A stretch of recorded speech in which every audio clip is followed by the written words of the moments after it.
녹화를 안 해가지고 앞에 내면 좀 안 담을 수가 없네. 같이 봅시다. 같이 봅시다. 우리 지난 시간에 에너지의 흐름과 물질 순환에 대해서 대략적으로 했고, 하루에 대왕고래가 4천만 마리의 크릴 새우를 먹는데, 이 크릴 새우들은 또 플랑크톤을 먹었고, 그렇게 플랑크톤을 먹을 때 도대체 그 많은 4천만 마리를 매일매일 먹는데 그 많은 에너지랑 그 생명체들은 어디로부터 왔을까에 대한 얘기를 아주 간단하게 설명해서 태양으로부터 온 에너지를 생산자가 광합성을 통해서 전환하고 우리는 결국 태양 에너지로 먹고 살고 있다라는 이야기를 했었습니다. 교과서를 잘 읽어보시면 되고, 그 다음에 태양으로부터 온 이 빛 에너지가 결국 화학 에너지, 유기물 형태의 화학 에너지로 전환돼서 먹이 사슬에 따라서 소비자로 이렇게 전달되는 형식을 취하고 있다라는 얘기가 최종 결론이었고, 그래서 우리가 상대적인 양으로 성계 피라미드라는 걸 구축했었는데 우리 밑에서 볼 거고, 에너지 효율에 대한 얘기도 했었습니다. 그래서 이 그림을 보면 이제 유튜브로만 보는 친구들은 앞에 수업이 없죠? 죄송합니다. 우리가 에너지 효율이란 말을 했었고, 에너지 효율, 우리 2차 소비자의 에너지 효율 한번 구해볼까? 네. 어떻게 구해요? 전거분해. 그래.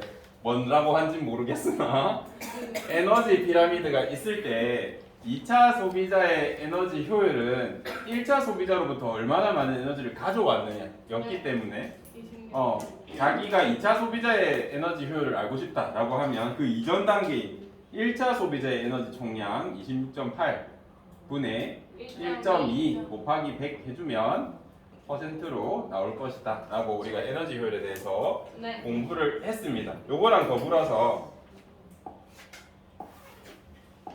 잘못 들어갔네요. 우리가 어떤 걸 했냐면 화이트보드가 나오네. 원래 이랬어. 왜 화이트보드가 나와요? 오늘은 블랙보드가 안 나오고. 보면 우리 식물이 1생 동안 합성하는 총 광합성량을 이렇게 표시한다 하면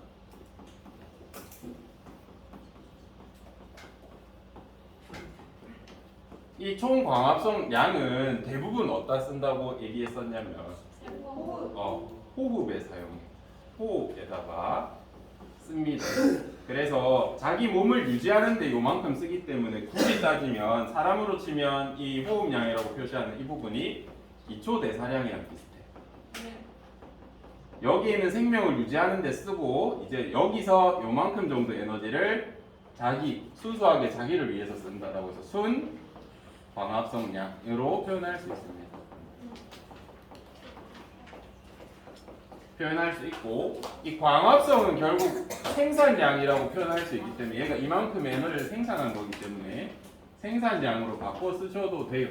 그래서 총 광합성량이란 말을 총 생산량이라고 쓰셔도 되고, 순 광합성량을 순 생산량이라고 써도 문제가 없다. 그리고 이 순 생산량에 포함할 수 있는 에너지의 어떤 종류가 있었어요? 피, 고, 생이 존재했고, 피고생의 피가 뭐예요? 피식량이야. 다른 종의 생명체로부터 먹히는 양이 있을 것이고, 고사량이라고 하는 부러지거나 바람에 나뭇잎이 끊어지거나 기타 등등의 썩거나 하는 그런 현상에 대해서 에너지를 또 소모해야 될 거고, 그거에도 남으면 생장량으로 자기 몸을 키우는데 또는 열매를 맺는데 이런 식으로 쓸 겁니다. 그래서 이 세 가지에다가 우리가 순 광합성량이다, 순 생산량을 사용한다라고 표현을 했었습니다. 지금은 별로 중요하지 않지만 나중에 중요하게 쓸 거라고 했고, 지금 제가 광합성량이라고 적었기 때문에 얘는 누구의 에너지량이에요? 식물과 같은 생산자의 에너지량입니다. 대부분은 호흡량에 쓰고 아까 피식량이라는 게 생긴다 그랬죠. 이 생산자가 먹힌 양이 결국 누구한테로 가는 거야? 1차 소비자의 에너지량이 되겠죠. 그래서 이 1차 소비자도 호흡량이 있을 것이고, 그 다음에 1차 소비자의 일부도 피식이 될 겁니다. 이 양이 결국 어느 양으로 가? 2차 소비자의 에너지량이 되겠죠. 그래서 이전 단계에 먹힌 에너지량만큼만 최대로 갈 수 있다. 다음 상태로. 그렇기 때문에 그래프로 그리면 이렇게 피라미드 형태. 높은 상위 영향 단계로 갈수록 에너지가 줄어들 수밖에 없다라고 우리가 이야기를 했었습니다.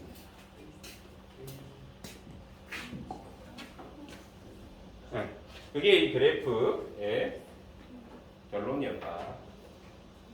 넘어가서 이제 이런 것들을 한번 읽어보시라 했고, 우리 책에 182페이지에 보면 제가 좀 전에 설명드린 내용이 글로 잘 나와 있습니다. 꼭 한번 읽어보시고, 제가 녹화를 제대로 안 했기 때문에 제대로 읽어보시면 좋겠습니다. 이게 혼자 공부하면 사실 잘 안 돼. 이게 문제도 안 풀릴 뿐더러 이해가 잘 안 되거든요. 제가 몇 마디 안 했지만 여러분이 수업 듣고 아 그런가 보다 했던 내용도 혼자 읽으면 잘 안 돼요. 그래서 저한테 들으시고 읽으시면 충분히 이해할 수 있다. 물질 순환 중에 오늘은 탄소 순환 얘기는 많이 안 할 겁니다. 여러분이 탄소 순환에 대해서는 굉장히 잘 알고 있습니다. 얘들아, 대부분의 이산화탄소는 어디에 저장돼 있다 이런 거 배웠니? 공기 중. 네. 대부분의 이산화탄소들 탄소는 어디에 저장돼 있다고 들었니? 대부분은 땅 속에 있어. 화석 연료의 형태로 되어 있을 수도 있고, 또 여러분 뭐 석회동굴 배웠니? 네. 석회가 어떻게 시작해? CaCO3 탄산칼슘들이 많이 녹아 있거든요. 그래서 대부분의 탄소는 땅에 이렇게 적재가 돼 있고, 공기 중에는 이산화탄소가 얼마나 있다고 들었어? 0.02% 정도 되게 극소량 존재합니다. 그런데 최근에 몇 년 사이에 0.03%가 된 것 같아요. 30%가 넘게 늘었다. 이거는 뭔가 우리가 지구도 생체 리듬 같은 게 있거든요. 근데 그거를 한참 넘어서는 수치입니다. 늘어날 때가 분명히 있었으나 몇십 년 만에 30% 증가한다는 건 쉽지 않은 일이거든요. 그래서 분명히 우리가 과하게 뭔가 쓰고 있다. 대표적으로 화석연료를 태워서 쓰고 있는 것으로 추정하고 있습니다. 그래서 이렇게 돌고 이 이산화탄소를 누가 먹어? 산소, 광합성을 통해서 이 이산화탄소를 유기물로 바꾸고 우리 소비자들이 이렇게 먹어 제끼고 있습니다. 또 이 분해자도 섭취하고, 그래서 이런 식으로 돌고 있다라는 건 여러분이 충분히 잘 알거든요. 그래서 설명을 잘 읽어보시면 이해할 수 있을 것이고, 요거보다 어려운 게 이제 요거는 여러분이 스스로 할 수 있으나 질소순환이 잘 이해가 안 된다. 그래서 우리 질소순환에 대해서 한번 봅시다. 제가 질소순환을 약간 논리적 비약이 있지만 이해하기 쉬우라고 조금 바꿔줄 겁니다. 그래서 우리 처음 수업에는 그렇게 이해해 주시고 뒤에서 점점 정교화를 할게요. 잘못된 부분 제가 털어낼게요. 같이 보면 우리가 몇 가지 개념을 알아야 되거든요. 그거를 꼭 하셔야 됩니다. 첫 번째, 우리 이 질소순환을 알려면 첫 번째 질소 고정이라는 단어를 알아야 돼요. 질소 고정. 뜻만 보면 뭔가 질소를 고정하는 것 같다, 그지? 질소를 어떻게 고정하냐면 사실 우리 공기 중에 몇 퍼센트가 질소인지 혹시 들어봤니? 많이. 70에서 78% 다 질소야. 지금 우리 공기 중에 질소가 이렇게 많아요. 근데 쓸 줄을 몰라. 왜 못 쓰게 됐냐면 질소는 기체 상태일 때 N2 이렇게 있거든요. 근데 놀랍게도 삼중결합으로 있어요.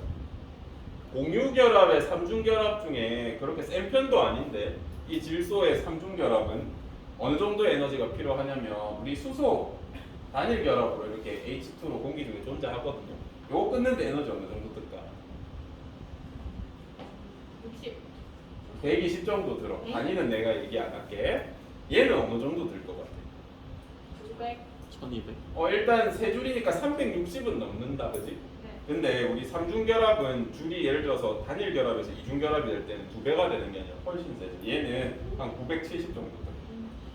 요 에너지가 어느 정도 되냐면 물리적으로 얘를 끊으려면 자연계에서 방법이 한 개밖에 없다. 불래도 안 끊어져. 번개 맞아요. 네.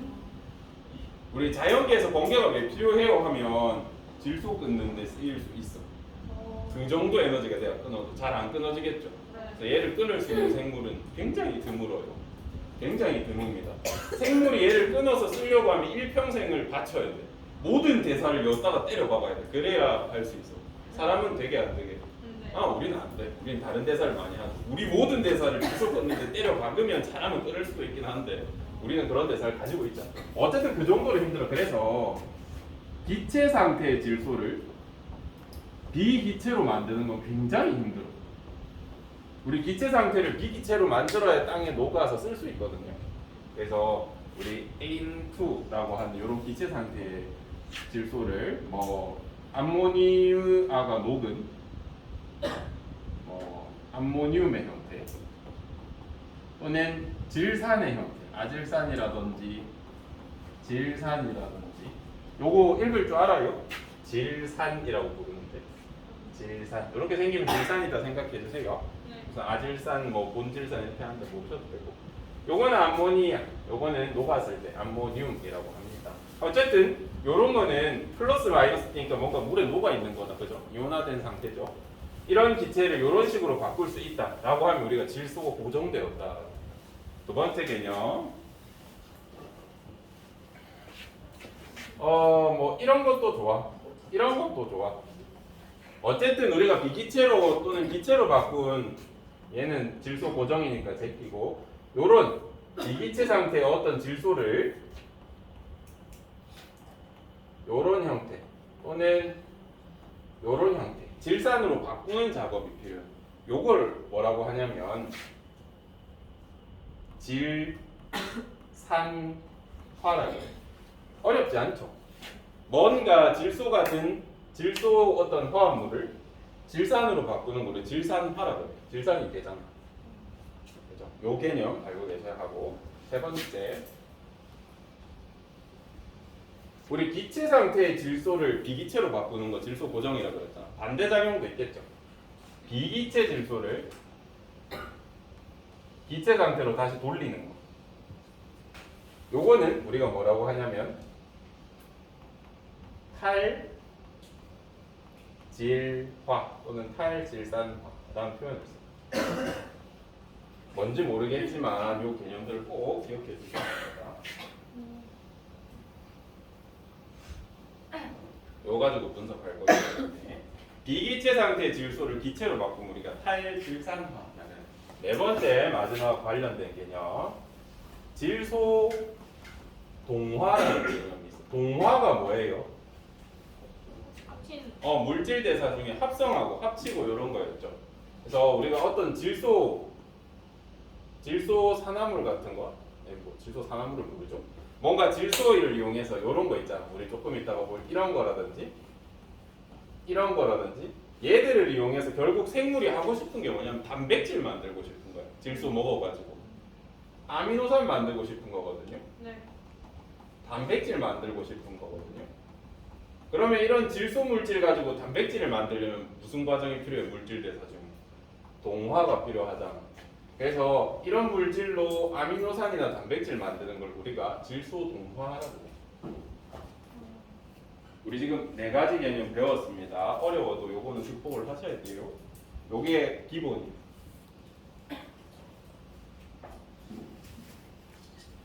조금 더 쉽게 그림으로 바꿔줄게요. 왜 여기를 쌤이 계속 강조하냐면 여기는 한 번만 공부 끝내면 돼. 그러면 수능에서 3점짜리 5점 3점짜리랑 2점 3점짜리 하나씩 나온단 말이야. 섞여서 그거 맞출 수 있어. 그래서 굳이 정리를 하는 겁니다. 보면 N2 이렇게 적히면 기체야 비기체야? 예, 기체 상태 질소야. 얘를 이렇게 바꿨다고 해보자. 요 과정 뭐라고 하면 돼? 질소 고정. 기체를 비기체 상태의 어떤 걸로 만들었으니까 질소 고정이라고 하면 맞겠죠. 할 수 있겠나? 다시 만약에 얘를 요렇게 바꾼다거나 또는 뭐 요렇게 바꾸는 과정이 있다 치자. 네. 요 과정 뭐라고 해주면 돼? 질산화. 질산으로 변해가는 과정이죠. 네. 질산화라고 해요. 얘는 왜 두께를 지 맘대로 결정하냐? 질산화라고 할 수 있겠어요? 네. 다시 이런 비기체 상태의 질소들을 다시 이렇게 돌리는 거. 이거 뭐라 그랬어? 탈질산화. 탈질화라고 해도 됩니다. 탈질산 할 수 있겠어요? 이쪽도 가능하죠. 얘가 이렇게 돼도 뭐라 할 수 있어? 탈질산화로 하면.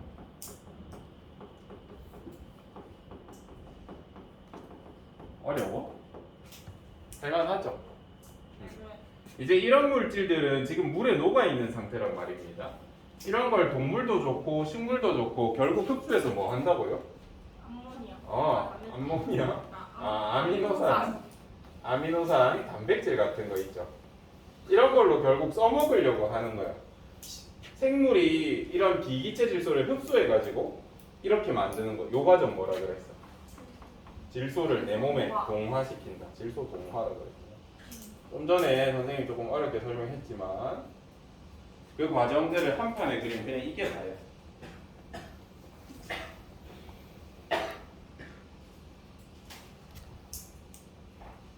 이렇게 정리할 수 있습니다. 요거 넘어가도 돼? 다시 보긴 할 거야. 돌린다요. 그래서 같이 보자.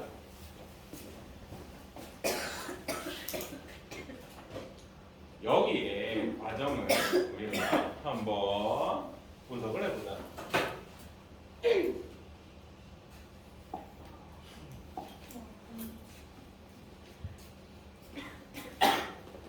기체 상태조에는 네. 기체 상태 질소를 암모늄 이온이라는 걸로 바꾼대. 그러면 이 과정을 뭐라 할 수 있어?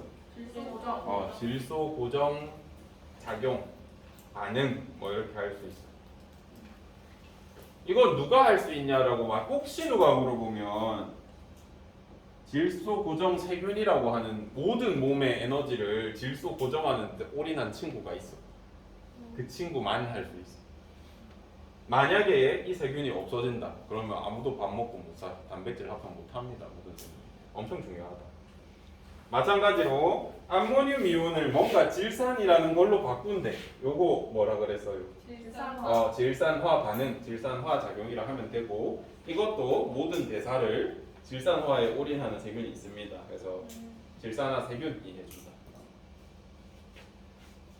질산이라고 하는 비기체 물질을 기체로 바꿀 수 있는 요 과정 뭐라 그랬어요? 탈질산화라고 하고 요것도 일생을 올인하는 어떤 세균이 도와줄 수 있습니다. 이렇게 생물에 의해 일어날 수도 있는데 어떤 경우도 가능하다 그랬어. 번개. 번개, 공중방전이라는 게 번개를 의미하는 거예요. 번개 맞아서 질산이 될 수도 있어. 공기 중에 질소랑 산소가 이렇게 빵 부딪혀가지고 결합이 일어날 수 있습니다. 그다음 여기 보면 이런 비기체의 질소들을 누가 먹고 있어? 식물이 흡수했죠. 그러면 얘가 몸에서 뭐 만들까 이거거든. 단백질. 그래서 이거 질소 동화 과정을 나타내는 그림입니다.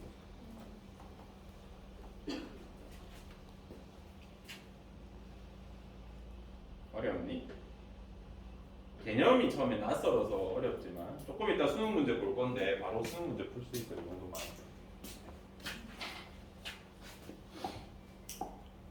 다시 아까 화이트보드로 돌아가면 이제 우리가 이런 과정을 한번 봤고 질소 고정은 누가 해준다고? 질소 고정 세균. 질소 고정 세균이라는 거 해줘. 질산화는 누가 해준다고? 질산화. 질산화 세균이 해줘. 탈질산화는 누가 해줘? 탈질산화. 세균이 해줘.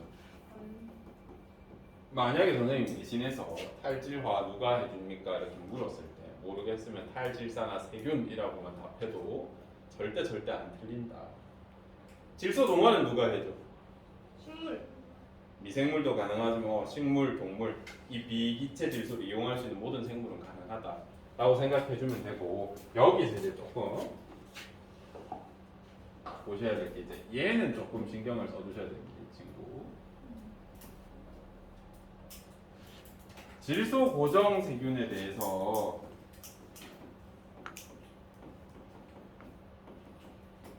눈여겨 보셔야 될 부분이 있어서 좀 정리를 하겠습니다. 자, 다른 세균들은 구체적인 명칭이 수능에 한 번도 나온 적이 없거든요. 근데 질소 고정 세균 중에 2개는 나온 적이 있어. 그래서 우리도 하자. 이왕하는 김에. 둘 다 무지개로 나와요. 이상하네. 질소 고정 세균 첫 번째 꼭 이름 알아야 되는 친구.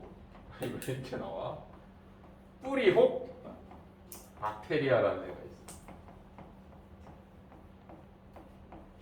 뿌리혹 박테리아 글자 보여요? 왜 이렇게 나와요? 뿌리혹 박테리아. 이게 독특한 색으로 했다는 건 굉장히 중요한 친구입니다.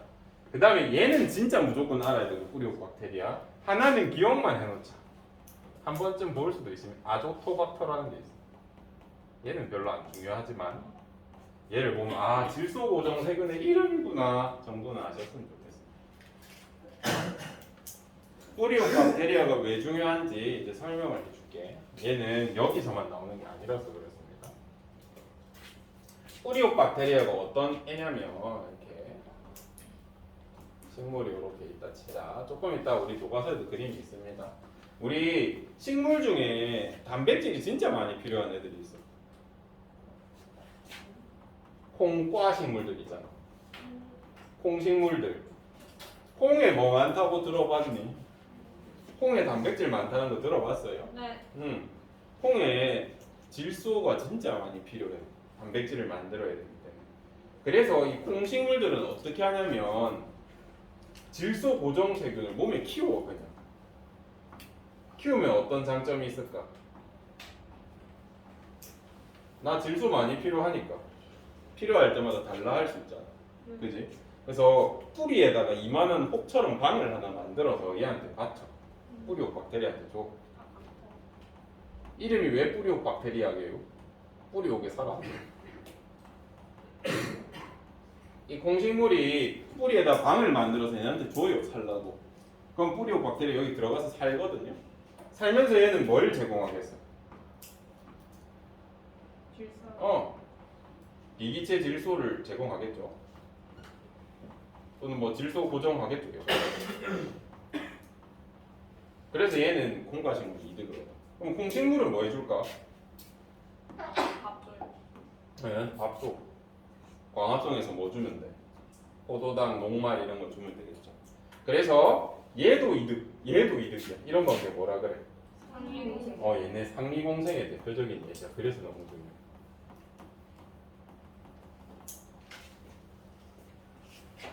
콩과식물과 뿌리혹 박테리아는 다른 예시로도 정말 많이 나옵니다. 상리공생의 예시로 나올 수 있는데 이런 식으로 살고 있기 때문이야. 그래서 너무 중요하고. 이제 요거를 어떻게 하셨는지 모르겠으나 우리의 조상님들께서 이용을 하셨어. 그거 얘기를 들어줄게. 선생님이 지금 역사 공부를 안 한 지 오래돼가지고 이게 농사직설이 어느 왕에 나왔는지 모르겠고, 그 다음에 모내기법이 농사직설에서 나온 건 맞니? 아니니 혹시? 모르겠다. 이거 공부해서 알려주라. 혹시 잘못했으면 댓글에 달아주시던가 하세요. 이제 모내기법이라는 선진화된 굉장히 진화한 농사법이 있어. 사실은 이 농사법이 결국에는 과학이랑 연계되거든요. 그래서 모내기법 중에 이제 끝판왕들이 이제 이모작, 삼모작이야. 이모작, 삼모작 의미 알아요? 1년에 농사 3번 짓는다는 소리야. 네. 원래는 우리가 1모작 단일작밖에 못해서 왜 그럴까? 그 전에는 우리가 비료의 개념을 몰랐거든. 비료가 뭐게? 질소를 뭔가 투입하는 거거든. 우리 변을 발효시켜가지고 우리 변에 질소가 많아요. 그걸 발효시켜가지고 준다던가. 어쨌든 질소를 제공하는 건데 비료를 발견하면서 우리가 이모작까지는 가능했어. 근데 산모작의 기술을 어떻게 하냐면 산모작 하려면 일단 모내기라는 방식이 있어요. 어떻게 하냐면 모판에다가 미리 적절한 시기에 별을 심어. 그래서 키워. 옮겨 심을 수 있을 정도로 튼튼하게. 그다음 언제 이거 옮겨 심음? 여름에 비 많고 더울 때. 여는 비 많고 더운 데서 할 수 있거든요. 그래서 뭐를 심어. 그럼 이거 언제 수확해? 가을에 수확합니다. 그럼 이제 1모작 끝. 2모작 어떻게 하냐면 모판에 미리 보리를 심어놔요. 보리 언제 수확하게? 겨울 이제 다 돼가면 수확합니다. 그래서 가을에 수확해가지고 만약 흉년이 들어가지고 쌀을 다 먹어버렸어. 그럼 우리 밥 없을 때 뭐라 그래? 보리고개라는 단어 들어봤어요. 보리 날 때까지 굶어야 돼. 어쨌든 이렇게 모판에 가을에 이제 보리를 이렇게 모판에 해놨다가 가을에 이렇게 뿅뿅뿅뿅 심어두면 얘가 언제 난다고요? 겨울 초겨울이나 요때 보리를 수확할 수 있어. 그래서 2모작에 이제 3모작은 어떻게 할까? 보통은 요렇게 하고 나면 땅에 양분이 없어. 내년에 농사가 절대 안 돼. 질소를 다 써가지고 양분을 다 쓴단 말이야. 근데 우리 선조님들이 어떻게 하셨냐면 희한하다. 어떻게 하셨는지 잘 모르겠다. 여기 울타리처럼 항상 다른 작물을 심거든요. 밭이나 논 주변에 뭐를 주로 심었냐면 깨나 콩을 심었어. 콩 심으면 아까 어떻게 된다 그랬어? 콩은 누구 데리고 산다고? 뿌리옥 박테리.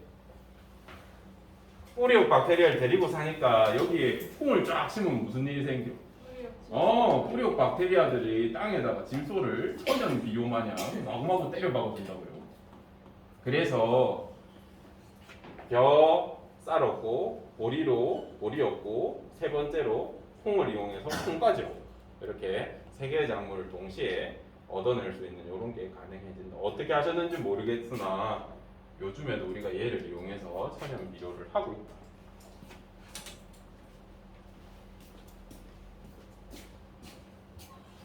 그래서 굉장히 중요하다.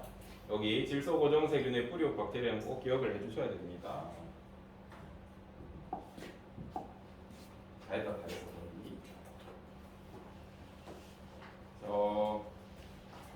몇 분 남았어요? 시간 좀 남은 거 아닌가? 오케이.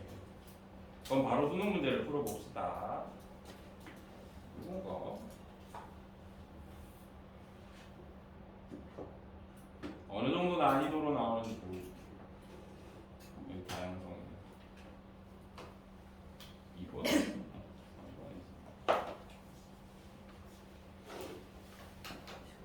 여기 있나 보다.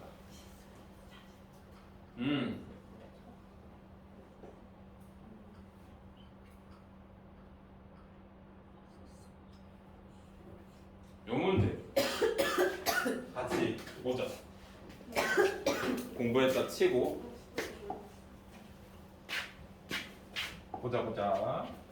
그림은 생태계에서 일어나는 질소 순환에 대한 일부를 나타낸 것이고 3점짜리 문제. 대기 중의 질소가 암모늄이 되는 거 뭐라 불러? 우리 고정이라 하죠. 질소 고정. 암모늄 같은 걸 질산으로 바꿔. 이건 뭐라고 해? 질산 이온 같은 걸 다시 기체로 돌려. 탈질산은 탈질산. 어려워요? 이런 거 맞히는 게 낫지 않아? 3점짜리로? 뭐 유전 3점짜리 맞출래? 한 20분 걸리는데. 이런 거 공부해서 맞히세요. 일단 이거 분석하고 보기를 보자. 보기가 어려운 거 아니에요? 할 수 있는 보기 한번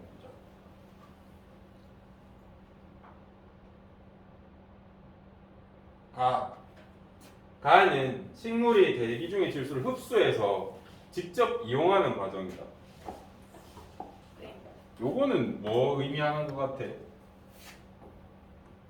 식물이 질소를 흡수해서 이용한대. 이건 질소 동화 설명입니다. 그렇지 않아요? 네. 그래서 기억 틀려. 질산균, 질화세균이 나에 관여한다. 맞죠? 질화세균, 질산화시키는 세균. 다 질소 고정 과정이다. 다가 질소 고정이에요. 어려워? 물론 이 단어를 모를 수 있어. 처음 보는 뭐 질화세균요? 질화? 질산화가 아니라 이렇게 될 수는 있어. 근데 공부만 하시면 충분히 풀 수 있다. 그러면 이제 우리 여기로 돌아와가지고 이 질산화라는 게 여기 괄호 쳐도 문제 없겠구나 라고 접근을 하셔야 되는 겁니다.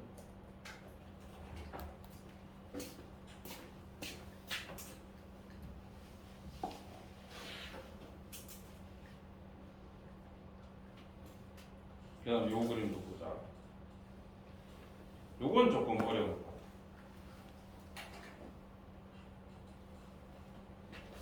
그림은 생태계에서 일어나는 불소 순환 과정의 일부를 A와 B는 분해자랑 생산자를 순서 없이 나타냈다 라고 했어.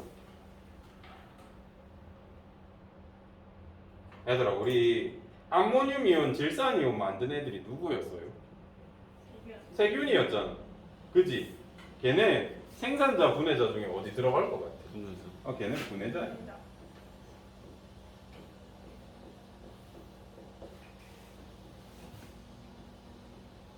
그죠? 그럼 여기에 자동콩 이 비기체 질소를 이용하는 게 생산자임을 여러분 눈치챌 수 있고, 요건 좀만 생각해 보시면 됩니다. 요거 기억 과정 뭐라 그래? 질산화 과정, 질화 과정, 니은 과정, 탈질화 과정 할 수 있죠? 누구 물어봐?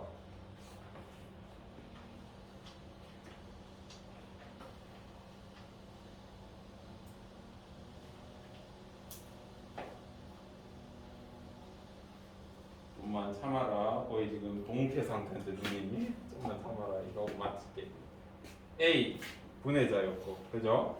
질산균, 질화세균이 기억에 관여한다. 맞죠? 네. 탈질소 세균, 질산 분해 세균은 니은. 맞죠? 네. 탈질화세균, 탈질소. 탈질소라고도 하는구나. 여기 보면 뭐라 적어놨다고요? 질산 분해 세균. 그럼 이제 여러분이 여기다가 추가하세요. 탈질화 세균을 다른 이름으로 질산 분해 세균이라고도 할 수 있구나. 뭔가 질산을 분해해서 질소로 만드나 보네 라는 생각을 할 수 있습니다. 여기까지 하면 틀릴 게 없다. 방금 본 게 수능 문제고요. 질소 동화에서는 저렇게 나와봤자 그 정도로 나온다 라고 생각해 주시면 됩니다. 오늘 뭐 했니? 다들 왜 이렇게 힘들어? 연휴기라. 자, 오늘은 여기까지 하겠습니다. 녹화 끊어주세요.